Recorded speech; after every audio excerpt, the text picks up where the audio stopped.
यसलाई 6,75,000 मै आयो छन् नेगोसिएबल 375 मा नमस्ते फेरि पनि अर्को एउटा भिडियोमा तपाईलाई स्वागत गर्न चाहन्छु र म गणेश आज पनि मैले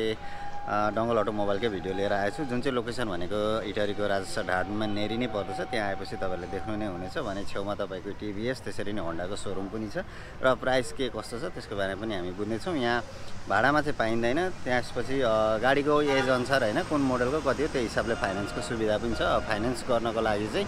डकुमेन्टहरु अब त्यही आय स्रोतहरु चाहिँ मिल्नु पर्ने हुन्छ त्यति चाहिँ हो त्यसलाई बुझेर तपाईले सम्पर्क गर्न सक्नुहुन्छ र ढिलो नगरी अब हामी चाहिँ भिडियोलाई स्टार्ट गरौँ हामी सुरु गर्ने छ ओम्नीबाट यो कार्गो भ्यानबाट कति मोडलको भाइ यो हाम्रो 2017 मोडलको कार्गो भ्यान ओम्नी भ्यान डङ्गल अटोमोबाइलमा आइसकेको छ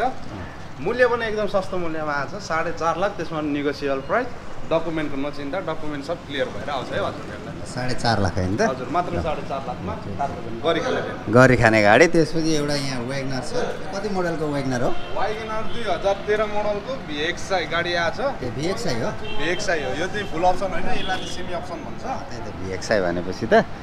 पछिल्लो भिडियोमा मैले बढी बोले अरे क्या साउजीलाई बोल्न दिन अरे भन्ने कम्प्लेन आएको थियो अब यसको भित्रको फिचर्सको बारेमा कुरा गर्दाखेरि power window power steering AC heater लगायत ब्याक क्यामेरा स्क्रिन हालेको फिटेड तपाईको अल व्हील पनि आफै गाडी धर्ने एकदम माया गर्नुहुँदो रहेछ गाडी प्रति उहाँले आफै फिटेड गरेर राखेको A1 कन्डिसनमा छ आएर चेक गर्न सक्नुहुन्छ यसको मूल्य रहेको छ तपाईलाई भन्ने त 13 लाख रुपैयाँ छ त्यसमा नेगोसिएबल मजाले गरेर दिनेछु फाइनान्समा मिल्छ यो 13 मोडलको यो भर्सक हामीले क्याशमै गर्नुपर्छ क्याशमै है गरी खानेमै जाउँ हामी गरी खानेमा यो हामीसँग 2017 मोडलको स्कुलमा चलिरहेको गाडी विङ्गर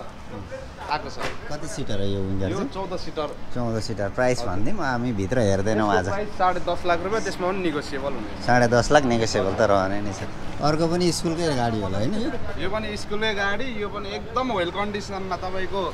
बिहान 1 घण्टा बेलुका 1 घण्टा मात्र चलाएको 14 सिटे नै गाडी हो एकदम फ्रेस इन्जिन पनि सिलप्याड सबै सिलप्याड छ प्राइस चाहिँ कति प्राइस यसको 13.5 छ त्यसमा नेगोसिएबल अलिकति तल माथि हुन्छ त्यो त भइहाल्छ अर्को महिन्द्राको यो डबल क्याप हैन 10 मोडलको 10 मोडलको डबल क्याप है हजुर 10 मोडलको प्राइस चाहिँ कति हो यसको 8.5 लाख रुपैयाँ छ त्यसको पनि त्यही अनुसारले दाम तल माथि त भइहाल्छ हैन ल ठीक छ त्यसपछि अर्को पनि सिंगल क्याप डाला भएको फुल डाला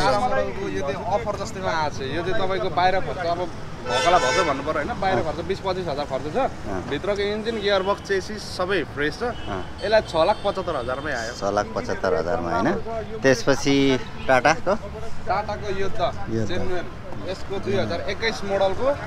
यो पनि एकदम कम रेटमा आछ तपाईहरुले चाँडो चाँडो यो भिडियो हेरेर आउनुहुन्छ भने कम रेटमै आउँछ यो गाडी पनि है फुल डाला रहेछ हैन यसको त यसमा सफ्ट हालेको तपाईहरुलाई व्यापार व्यवसाय या ध्वनिको लागि एकदम बेस्ट गाडी धेरै सामान अट्ने तराईको लागि वान अफ द बेस्ट कति प्राइस कोडिङ गर्नुभएको छ यसको प्राइस 12.5 राखेको छु त्यसमा नेगोसिएबल अलिकति हुन्छ यो भिडियो हेरेर आउनुभयो भने चाहिँ चाँडो चाँडो गणेश दाइको भिडियो हेरेर आउनुभयो भने तपाईहरुलाई केही कदम अफर तरिकाले तलमाथि हुन्छ त्यसपछि अर्को यो महिन्द्राको 2021 मोडलको फ्ल्याट बडी 2 व्हीलमा आएको छ गाडी धेरै पनि रनिङ छैन तपाईको लगभग राख्नु 50-60 हजार मात्र कुदाएको छ गाडी प्राइस चाहिँ कति प्राइस अब हामीले व्यक्तिगत भन्दाखेरि 17 लाख भन्छौँ त्यसमा नेगोसिएबल हुन्छ तपाईहरुलाई कर्बीमा सबै क्लियर भएर आउँछ सबै क्लियर भएर हुन्छ 1.3 को है हजुर यो फुल डालै रहेछ बनाएको खर्च केही लागेन हजुर खर्च गाडी लिएर जाँदा हुन्छ नन एक्सिडेन्टल हैन पेट्रोल हाल्ने चलाउने मात्र कुनै पनि गाडी नन एक्सिडेन्टल हैन त ल अर्को यो छोटा हात्ती यो पनि छोटा हात्ती गरी खाने गाडी व्यापार व्यवसायले बेस्ट गाडी 2015 मोडलको 2015 मोडलको हैन त यसको बारेमा यो त फुल डाला रहेछ नि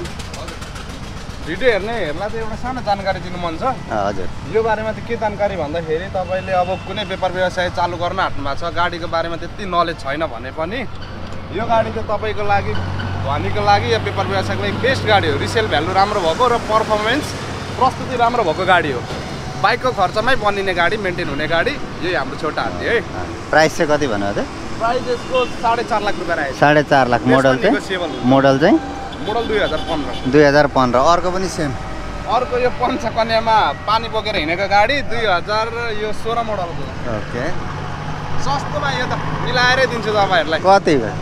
यो तपाईहरुलाई राख्नु 375 375 मा पानी बोक्ने गाडी पानी बोकेर कुदेको गाडी हो पानी बोकेर कुदेको गाडीलाई अब सामान बोक्ने बनाउनु सामान 375 मा तपाईहरुले बोके पनि भयो गाडी राम्रो छ बाहिरबाट चाहिँ अलिअलि खर्च छ हैन सेकेन्ड ह्यान्ड गाडीमा त खर्च त भइहाल्छ नि हैन तपाईहरुको अहिले हाम्रो ग्यारेजमा काम टाइट भएको हुनाले गर्दाखेरि गाडीहरु बनाउनु पाएको छैन के त्यही भएर मात्र हो ठिक छ गाडीको कन्डिसनहरु तपाईले हेर्न सक्नुहुन्छ आएर हेरेर चेक गरेर लान सक्नुहुन्छ यो चाहिँ 4 व्हील ड्राइभै हो है यो चाहिँ होइन मोडलको फ्ल्याट बडी गाडी हो ए फ्ल्याट बडी चाहिँ हो त्यो रेटमा मैले यहाँ अन्दाज गरेको थिएँ होइन रहेछ चलाइराख्ने मान्छेले ठ्याक्कै थाहा पाउनुहुन्छ तपाईको यस्तो हुन्छ के फ्ल्याट बडीमा तपाईको सिधा हुन्छ डाला ठुलो हुन्छ 4 व्हीलमा चाहिँ तपाईले यति बुझ्दा हुन्छ कि यति काटेको आयो भने 4 व्हील गाडी भइहाल्छ क्या फेरि ठ्याक्कै तपाईको गाडी धनीले यो भन्दा अझै ठुलो गाडी चाहियो अरे उहाँहरूको परिवार ठुलो भयो अरे अनि त्यो भएर त्यो गाडी आएको छ अब यो गाडी तपाईँहरूले अस्ति कमेन्ट गरिराख्नु भएको थियो यो 2012 मोडलको एकदम निगोसिएबल प्राइसमा आउनेछ है तपाईँहरूलाई प्राइस चाहिँ कति छ त यसको यसको प्राइस हामीले 9 लाख रुपियाँ राखेको छौँ त्यसमा तल माथि केही कदम चाहिँ भइहाल्छ मजाले हामी भित्र पनि हेर्छौँ नि यसरी होइन एसी हिटर सबै क्यामेरा सबै सबै त पार्किङ सेन्सर पनि छ होला यसको त सायद भ्युअरहरूले पनि राम्रो काम गर्नु भएछ त दाजु त अनि बोल्नै हुन्न त भिडियोमा ए त्यस्तै हो ए पार्किङ सेन्सर छैन यसको हजुर अनि अर्को यो फेरि यो पुन्टो फेडको पुन्टो भन्ने गाडी हो यो 2000 तपाईको 16 मोडलको यो गाडी 16 मोडल हजुर यो पनि सस्तो रेटमै छ तपाईहरुलाई पहिला चढेर हिँड्नुको लागि बेस्ट गाडी हो यो पनि प्राइस चाहिँ कति हो मोडल कति हो 2016 मोडलको तपाईको यहाँ प्राइस कोडिङ गरेको 7.5 लाख रहेछ यसको प्राइस चाहिँ 16 मोडल हैन 12 मोडल ए 12 मोडलको 7.5 लाख अलिकति मिस्टेक भयो यो फिगो भइहाल्यो लिन चाहनुहुन्छ यो बिकेर पनि फेरि आइसक्यो त्यहाँ माथि अपग्रेड भएर अर्को गाडी लानु भएछ अन्त भिडियो मार्फतै गएको थियो त्यसपछि अर्को VXI जुन चाहिँ यसमा चाहिँ अलो हिलहरू लगाएको छ आफ्टर मार्केट होइन यहाँ तपाईँले देख्न सक्नुहुन्छ अलिक राम्रो गाडी हेर्दाखेरि राम्रो देखिन्छ नि त होइन आफ्टर मार्केट र पछाडि यो वाइपरहरू पनि सबै छ अब यो ZXI चाहिँ होइन VXI हो अब VXI मा के हुन्छ तपाईँलाई थाहा छँदैछ भने पछाडि क्यामेरा पनि छ अनि म फोन नम्बरहरू डिस्प्लेमा राखिदिनेछु तपाईँहरूलाई चाहियो भने चाहिँ सम्पर्क गर्न सक्नुहुन्छ भने टिकटकमा पनि उहाँलाई फलो गरेर त्यहाँबाट पनि बुझ्न सक्नुहुन्छ होइन त त्यति त हो